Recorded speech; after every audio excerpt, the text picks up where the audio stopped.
Finally, fact number 4, the original disciples suddenly and sincerely came to believe that Jesus was risen from the dead, despite their having every predisposition to the contrary. Think of the situation the disciples faced following Jesus' crucifixion. Number 1, their leader was dead. And Jewish Messianic expectations had no idea of a Messiah who, instead of triumphing over Israel's enemies, would be shamefully executed by them as a criminal. 2, Jewish beliefs about the afterlife precluded anyone's rising from the dead to glory and immortality before the general resurrection of the dead at the end of the world. Nevertheless, the original disciples suddenly came to believe so strongly that God had raised Jesus from the dead that they were willing to die for the truth of that belief. But then the obvious question arises: what in the world caused them to believe such an un-Jewish and outlandish thing? Luke Johnson, a New Testament scholar at Emory University, muses, some sort of powerful, transformative experience is required to generate the sort of movement earliest Christianity was. And N.T. Wright, an eminent British scholar, concludes, that is why, as an historian, I cannot explain the rise of early Christianity unless Jesus rose again, leaving an empty tomb behind him. In summary, there are 4 facts agreed upon by the majority of scholars: Jesus' burial, the discovery of his empty tomb, his post-mortem appearances, and the origin of the disciples' belief in his resurrection. Now, in his early published work, Dr. Ehrman expressed skepticism about these facts. He insisted that we cannot really affirm these facts. Why not? Well, he gave 2 reasons. First, he said, historians cannot say that a miracle probably occurred. But here he was obviously confusing the evidence for the resurrection with the best explanation of the evidence. The resurrection of Jesus is a miraculous explanation of the evidence. But the evidence itself is not miraculous. None of these 4 facts is in any way supernatural or inaccessible to the historian.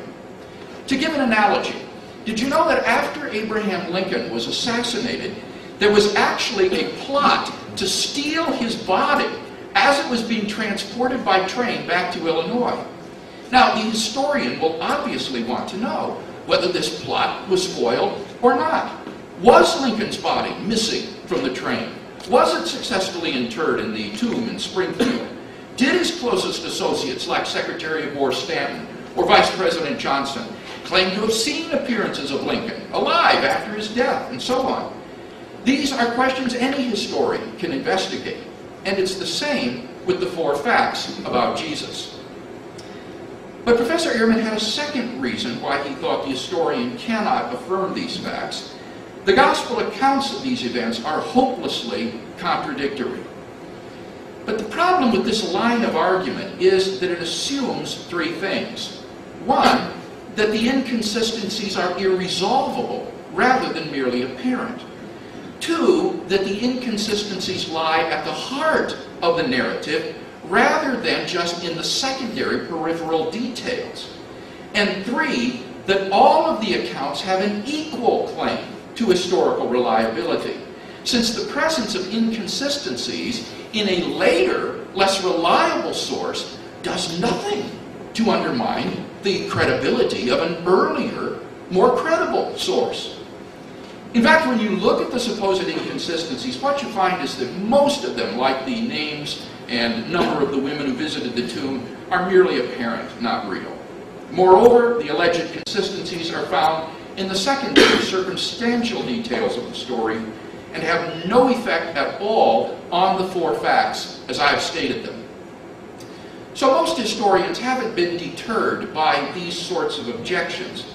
And in fact, Dr. Ehrman has himself come to rethink his position on these issues.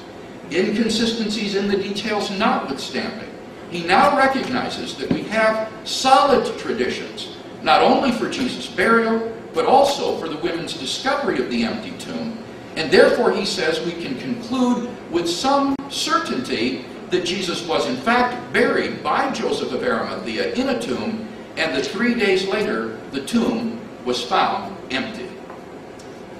When I discovered that Professor Ehrman had reversed himself on this question, my admiration for his honesty and scholarly objectivity shot up.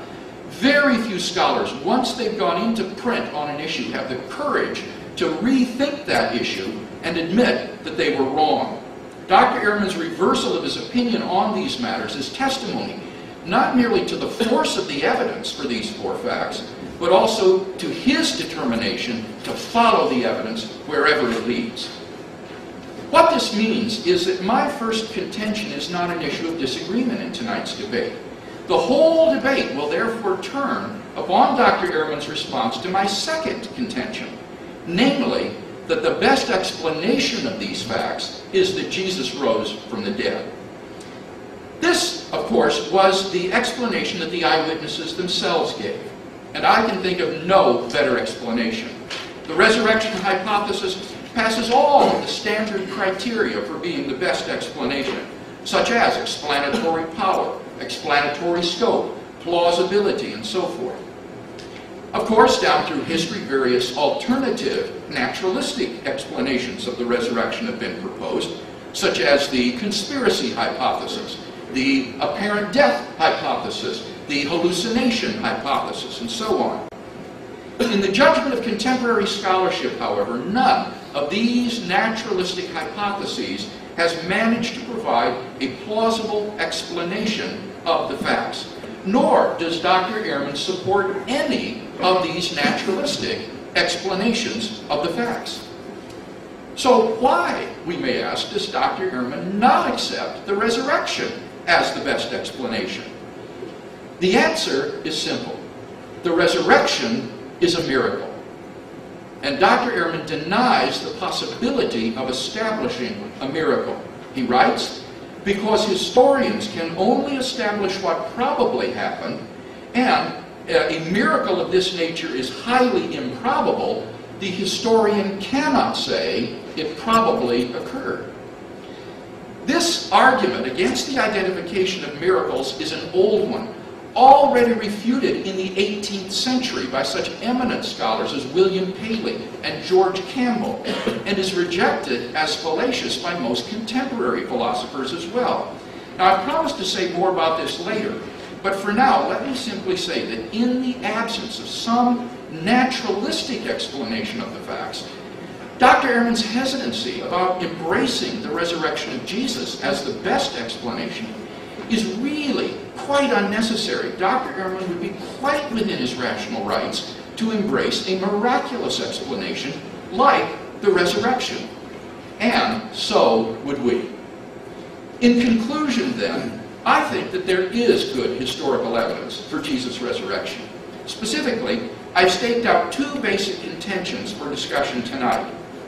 1, there are 4 historical facts which must be explained by any adequate historical hypothesis: Jesus' burial, the discovery of his empty tomb, his post-mortem appearances, and the very origin of the disciples' belief in his resurrection.